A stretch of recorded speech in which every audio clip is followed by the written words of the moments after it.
Hi everyone, Stepan here. In today's video I'm going to continue the Endgame series with my favorite endgames played by Mikhail Tal. Now Tal was of course one of the greatest tacticians of all time, one of the greatest attacking players. He's well known for his combinations and tactical aggressive play. He is not known for his endgames, but he was a really good endgame player. And I'm going to show you that with using 3 games as an example. 2 of them were extremely well played, and the first one I chose because probably nobody knows it, and because it shows Fischer-like simplicity in Tal's play, which just played very well. It could have been a draw. This is the first game, the first position you can see on the board. He played in 85 against Timman, but he played really smart, precise moves. Okay, let's see what happened. Okay, so in this position it's black to play. In the game Jan Timman played bishop d7, which is understandable. Now, I think for most humans the most natural move would be king to f7. I feel that makes most sense. Basically what I'm trying to do is prevent king e5, king d6, because if king d6 happens, then I basically lose, or the white king is so active that I could lose with one single mistake.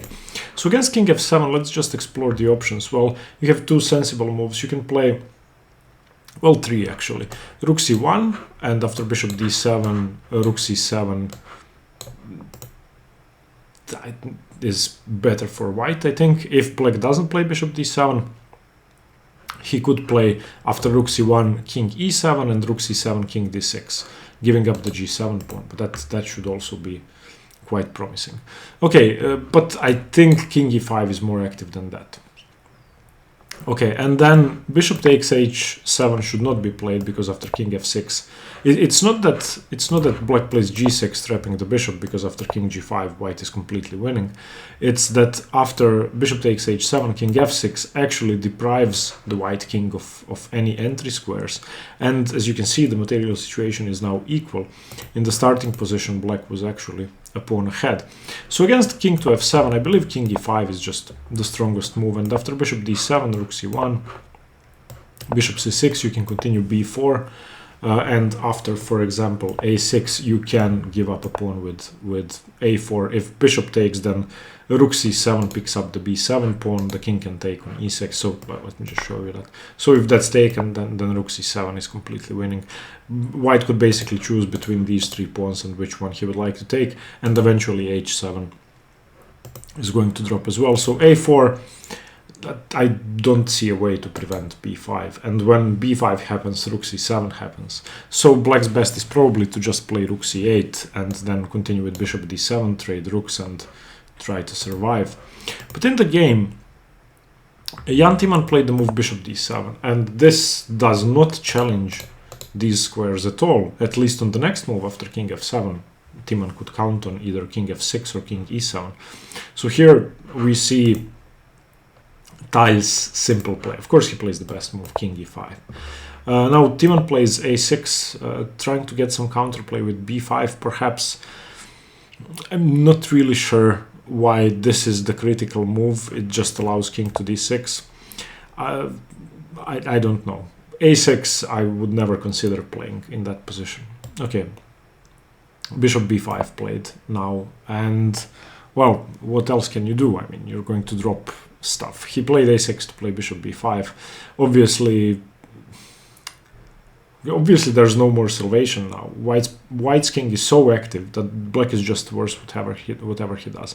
But Timman was counting that a6 will give him counterplay on the a file, and he of course did not want to suffer throughout the game and just keep the a file closed, because challenging the c file takes too long and dropping the rook to c2 takes too long. It could always be answered with rook e2, or if the bishop is still on d3, then c2 is defended anyway.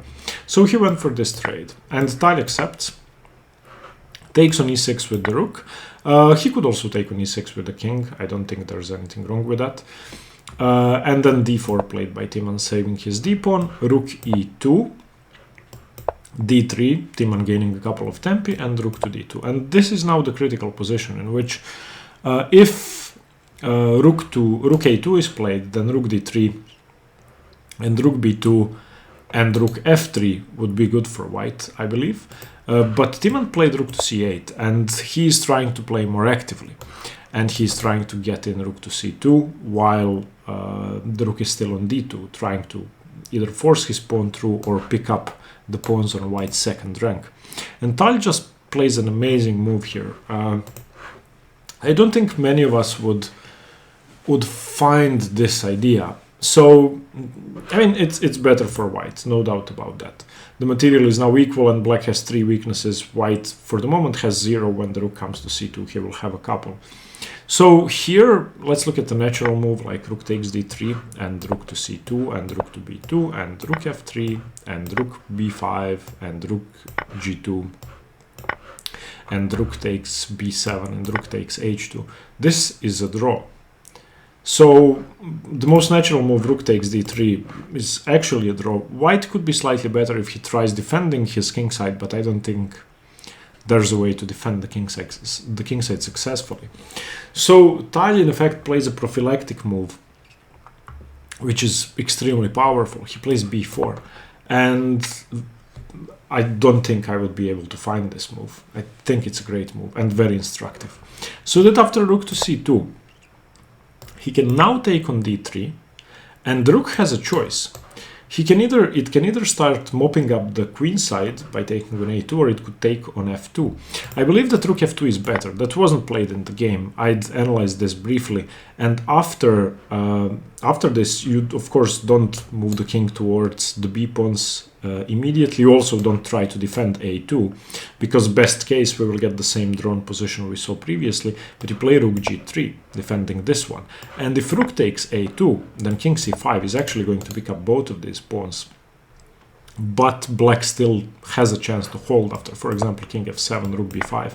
Black has this excellent resource, rook a6, and we of course have a perfectly symmetrical pawn structure. And the position in which white's king is much better, but that's just not enough to win. You don't have enough to win in this position. So I believe that, coming back to this original position, Jan Timman needed to recognize that white has a 3-2 pawn majority on the king side that could be dangerous. So taking the f2 pawn would make the position symmetrical. For the moment, after takes and rook g3 and takes, this position is still equal material once the b5 pawn drops. So, and if there's no pawn majority on the king side, it's impossible to create a passed pawn unless black blunders material. Instead of that, Timman took on a2. And now the position is just busted. This is just over. It requires extremely precise play, as we are going to see, but it's over. Tal, of course, plays rook f3, and this move does two great things. Firstly, defends f2. Secondly, and more importantly, prevents king f7. And it's basically king versus rook, and the king is too powerful. The rook has no scope, and it doesn't have a way to defend these two pawns efficiently. The only thing Timman can try is rook to c2 to prevent king c5, but now simply rook f5, and that's it. b6. He doesn't rush to pick up this pawn straight away. He starts improving his position first. So h4, and in this position, h4 was actually a bit of a trap, luring Timman to play rook to c4. Not that you have many other good moves. You could play g6 and king g7, but that would be winning for white. So Timman plays rook c4, and this is basically offering a trade of the h pawn for the b pawn. So rook takes b5, rook takes h4. And what's happened in this position is that Tal still has the option to create a passed pawn here. Timman has the option to create a passed pawn on the h file, but Tal, of course, is going to have a protected passed pawn after b6 drops. So we have g3, gaining a tempo on the rook, rook d4 check played, king c7, I think king c6 wouldn't make any difference, king f7, king takes b6, and now you can see that it's an easily winning position. After king f6, f4, rook d3 is basically impossible. This wasn't played in the game, because g4, and if rook d4 you can play rook f5 check, and after king e6, for example, you can play king c5, and everything is protected. This pawn is marching on. So after f4, Timman played h6. Yeah, king a5, rook d3 played now, g4 again. Rook d4 would be met with rook f5. He played rook a3 check, king b6. Now he played rook f3, and now the same idea as against rook to d4. You play rook f5, defending with tempo. And after king e6, the pawn just starts marching forward. 3 moves later, Timman resigned. There's no way to save this position. If you only count in these pieces, it's a winning king and rook endgame. So let's say that the kingside pawns are irrelevant, it's winning. And they are irrelevant because the situation is equal. It's going to be really, really hard for any of these pawns to become dangerous. So what happened was g6, rook c5, rook takes f4, this pawn doesn't matter anymore, rook c6 check, king to f7, king c7 and resigns. This pawn is queening. Black is going to have to give up a rook, but even that's going to be really hard. For example, here and here, you would have to take now or take on the next move. If you try pushing your pawn, this is just too slow. This pawn is queening and you have no tricks. So I think this was a pretty nice victory by Tal. Sorry about not telling you where the game was played. It was played in 85 in the candidates playoff. So pretty high level, and Timman is of course at that time top 10 in the world, top 5 in the world, top 5 in the world.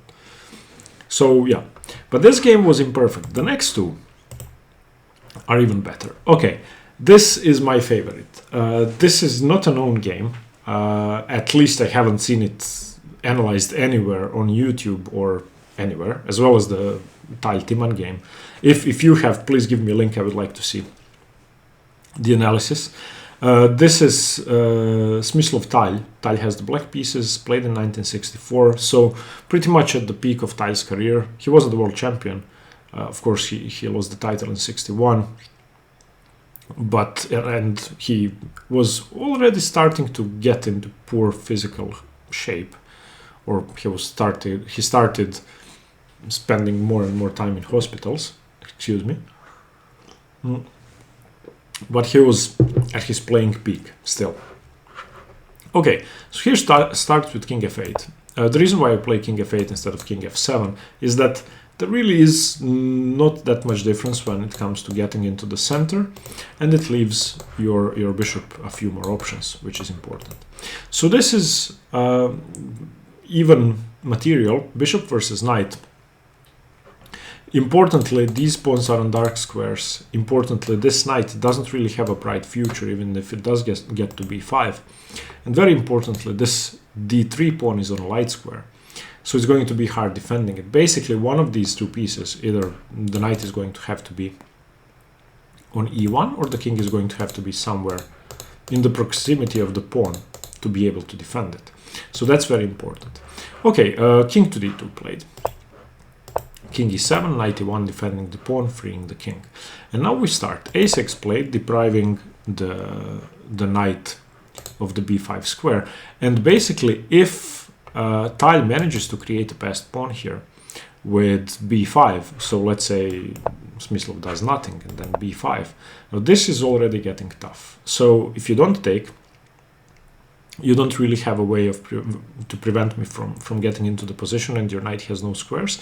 And if you take, I'm going to push c4 and get a passed pawn, get my king here. Your knight doesn't have c3 or e3, so it cannot challenge the d5 square. And basically, I'm going to create a passed pawn while my bishop is going to be able to control your a pawn and your h pawn, or whatever becomes a passed pawn on the king side. So instead of that, after a6, of course, Smyslov plays a4, prevents that. And now a great move, a5. What this does, and this is subtle stuff for us, but for them it's really obvious, for the top players. So the move a6 was a provocation. So either you play a4 or I create a passed pawn.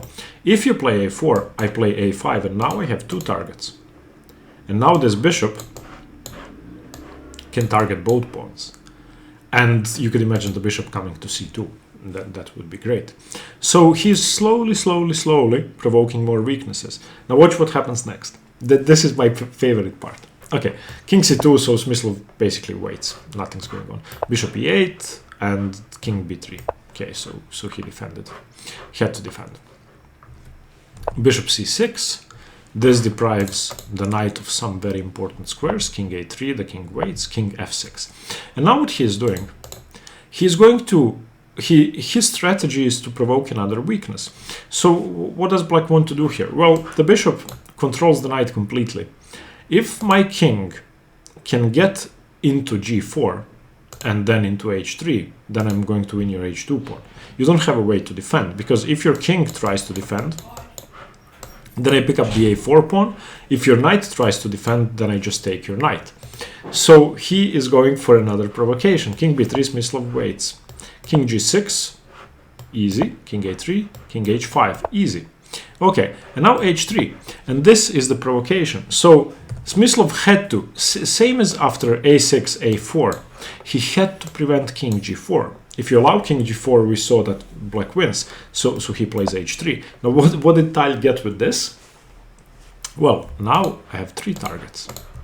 And now your knight and king are basically overloaded, and all Tal has to do is optimize his pieces and try to create a double threat. So let's see what happens.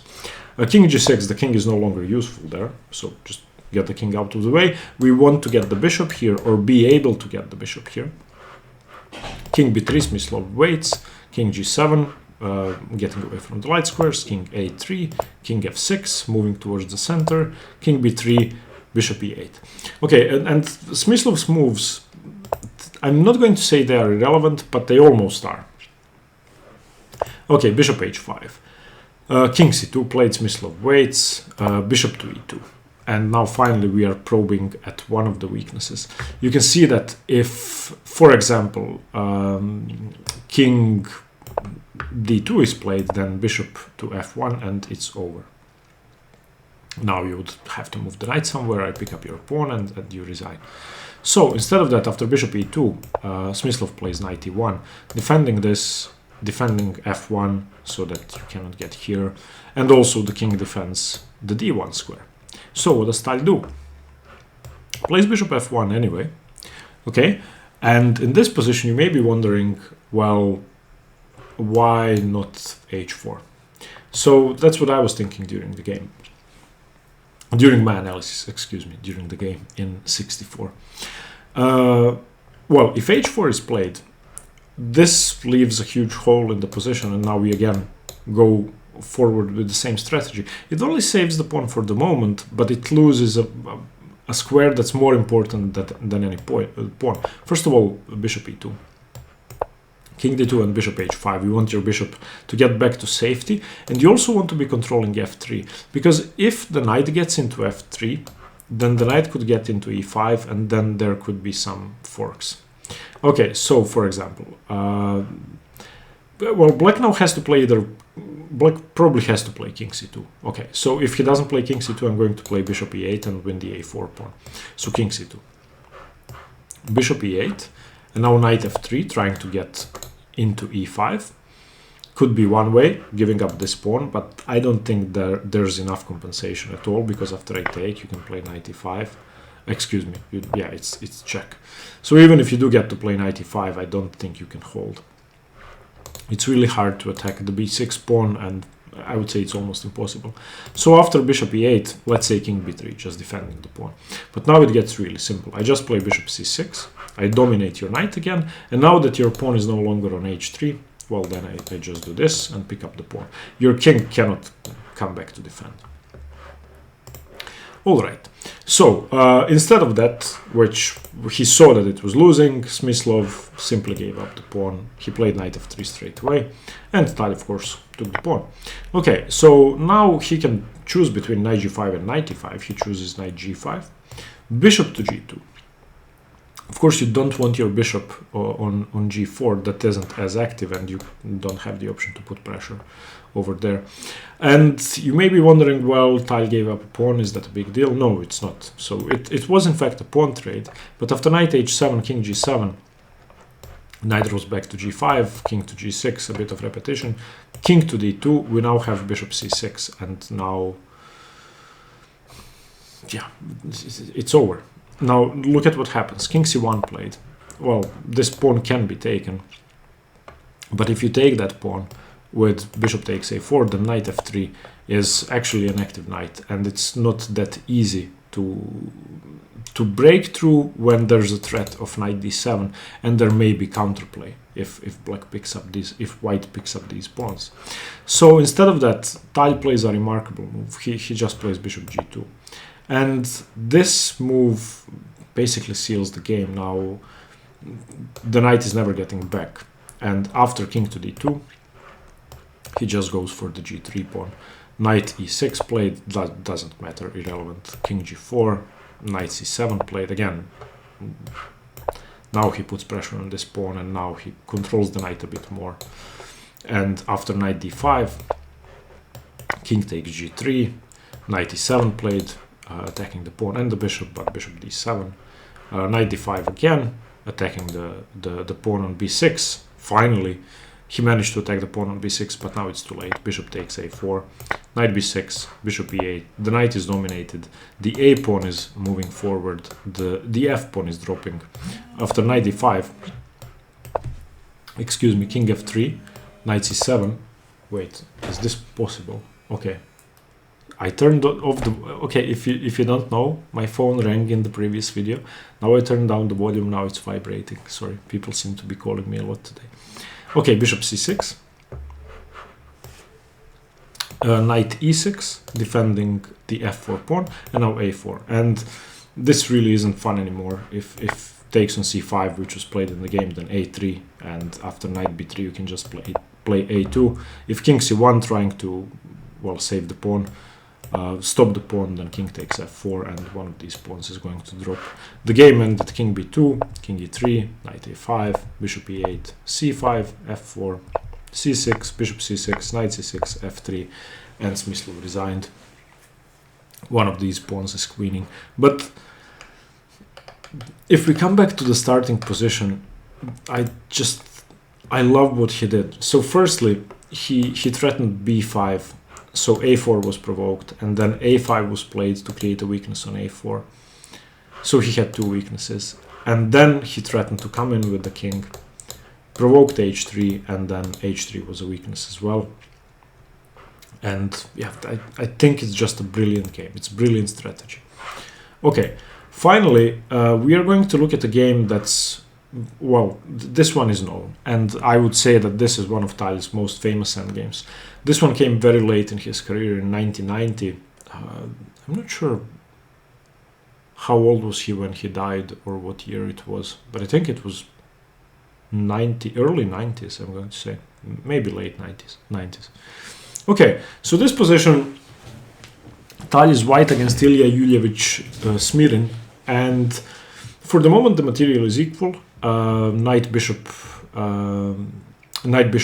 rook, two rooks, excuse me, and the king safety is, well, I would even say that black's king is not as unsafe because g6 has been played. So in this position you have a couple of options basically. You can take the knight, you can play, well, you can take the knight, or you can play what Tal played. Taking the knight is not a good move. Well, it's not much worse for white, but it's definitely much worse than the move played in the game. So this is an example of complete domination, and this is the reason I love this game. So Tal played rook d8 check, and now basically when your king gets to g7, these two pieces are not playing. Now he took, and after rook takes, now you get to choose. Well, you can choose between basically two options: saving the pawn or not saving the pawn. Tal played very actively. He did not save the pawn. He did not play something like bishop to d3 or something similar, or b3, which would hang the bishop. He played the move bishop f3. And why is that important? Well, after rook takes c4, king to d2, firstly the king is more active. Secondly, this bishop is a monster on the diagonal, which makes it even harder for these two pieces to get into play. Smirin plays c5, and in this position you basically, well, he would like to trade pieces here with rook to d4. Now let's see what happened. After rook c1, excuse me, whoa, something is... Whoa! Okay, after... Ah, okay, excuse me. Here's the problem. If you play rook d4, then I takes, and rook c7.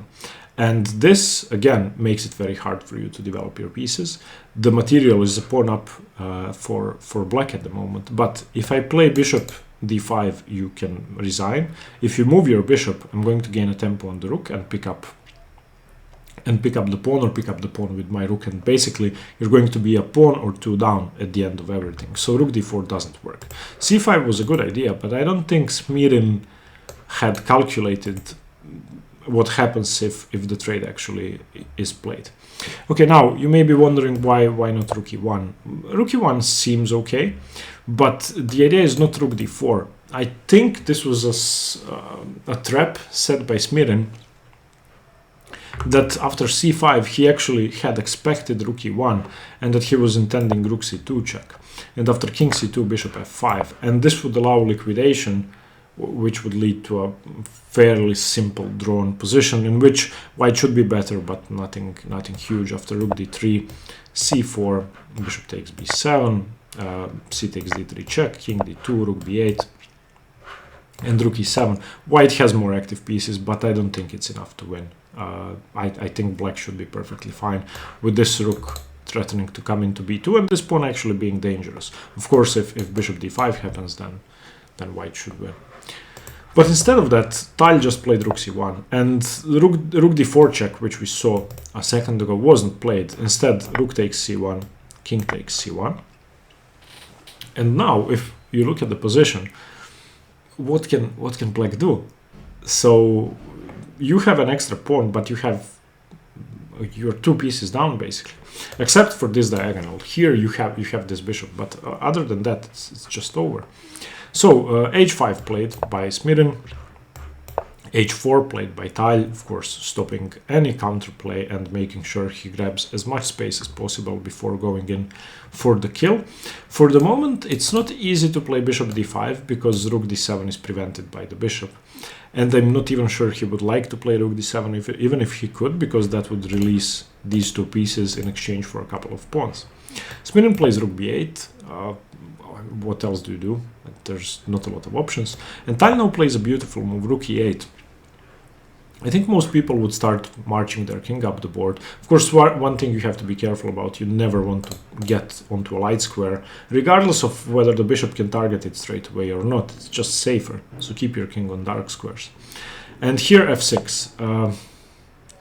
I mean, he has to try and complicate things with g5, but it's just not good enough. Bishop d5 now.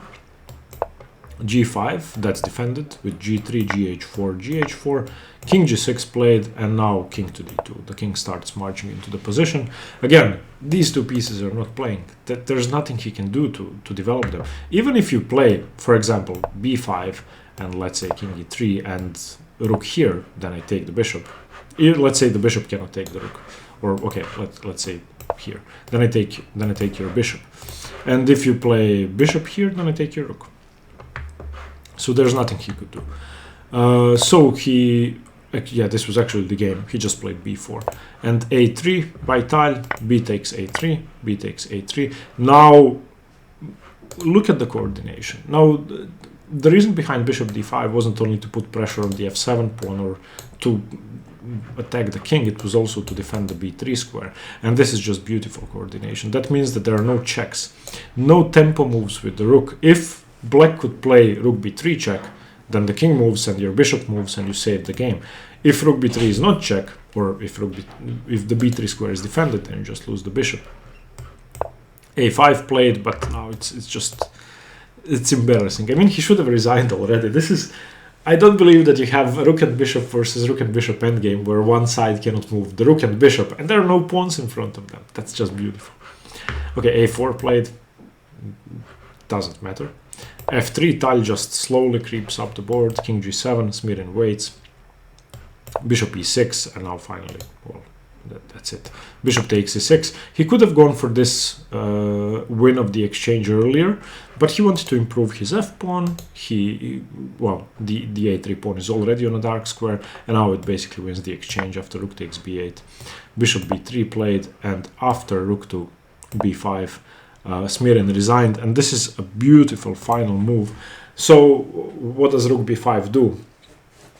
Well, it basically wins a pawn, because if you save your pawn, then this bishop is not playing. And I could probably just play rook c5 to make sure you can never play c3 or move the bishop.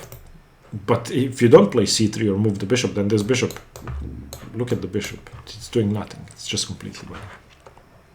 So I hope you liked these 3 games. I loved all of them. The first one is not a masterpiece as the second and third game, the one against Smyslov and the one against Smirin, but I think it's still very instructive to see how calmly and precisely Tal played, even when he could play extraordinary chess even when there were no combinations on the board.